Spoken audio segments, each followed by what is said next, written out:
You? You monster! Sophia screamed, her voice raw with anguish and fury. How could you? Victoria straightened, her eyes narrowing with cold amusement. It was easy. Your father was a fool, and so are you.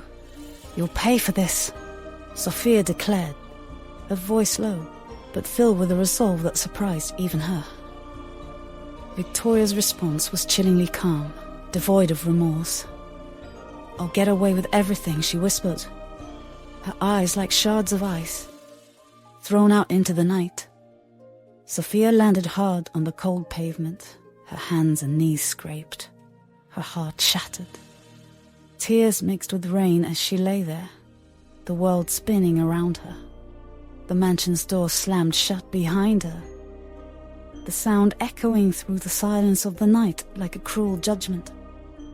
Alone and abandoned, Sophia's mind raced. How could her own family betray her like that? Memories of her father flooded her mind, his laughter, his guidance, his unwavering love. Now, he was gone, and she was left with nothing but questions and a deep sense of betrayal. But amidst the despair, a flicker of determination ignited within Sophia. Remembering her father's words about strength in adversity and resilience, she dug deep. With trembling hands, she fumbled for her phone, finding solace in the familiar number of her best friend, Emily. Emily, it's Sophia, she managed, her voice cracking with emotion. I need your help. Emily's immediate concern was a lifeline in the darkness.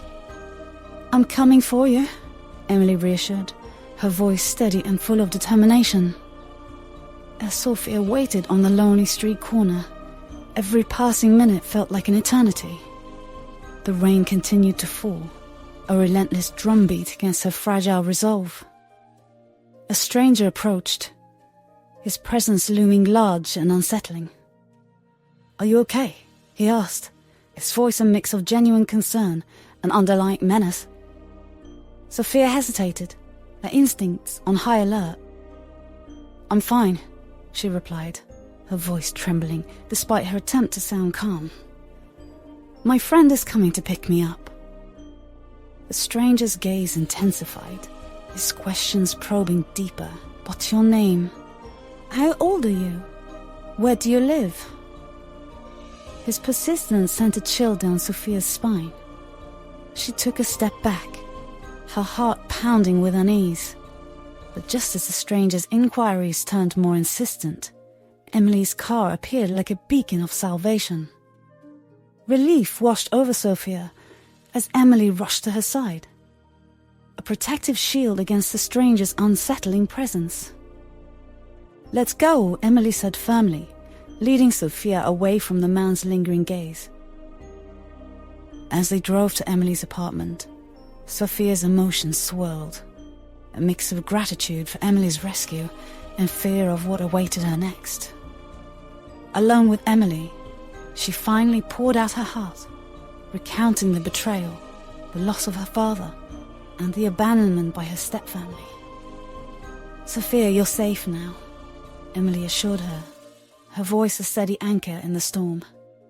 But we need to figure out what to do next. You can't keep running forever. Sophia nodded, her resolve hardening with each passing moment.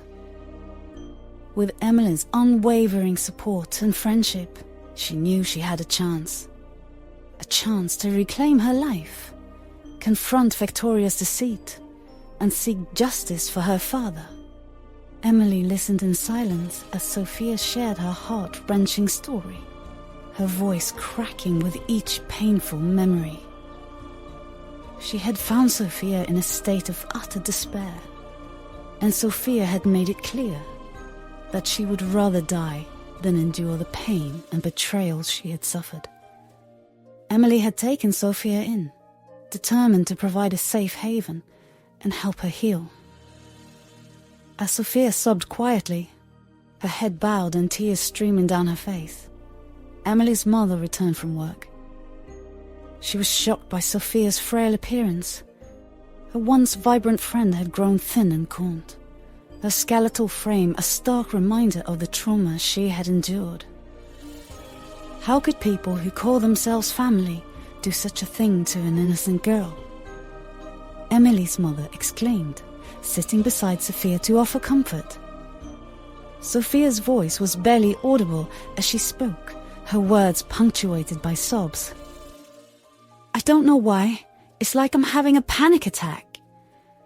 Emily and her mother rushed to Sophia's side, holding her hands and offering her a glass of water. "Breathe, Sophia. Breathe," Emily coaxed softly, patting her back. "You're safe now. We're here for you."